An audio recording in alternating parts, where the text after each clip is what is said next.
रोहित के डसले बाना गिनिया ए फुलवरिया बिचवा रोहित के डसले बाना गिनिया ए फुलवरिया बिचवा गेरुआ बारावत रानी मेज पे सजावत रानी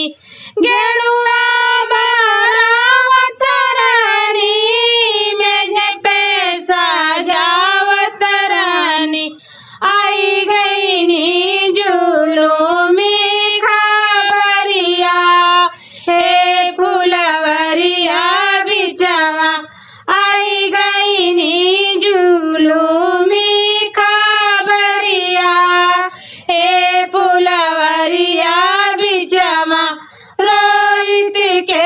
डसले बाना गिनिया हे फुलवरिया बिचवा रोहित के डसले बाना गिनिया हे फुलवरिया बिचवा जमुना बनावत रानी मेज पे सजावत रानी जमुना बनावत रानी मेज पे सजावत रानी आई गई नी जुलूमी खबरिया हे फुलवरिया बिचवा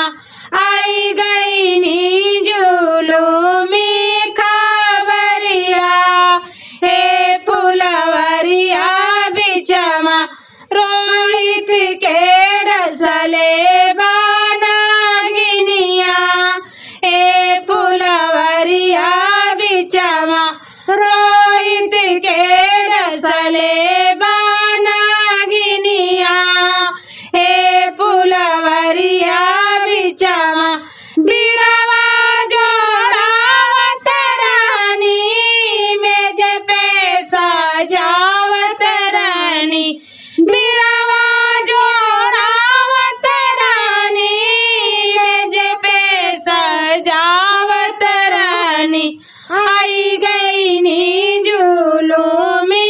खबरिया हे फुलवरिया बिचवा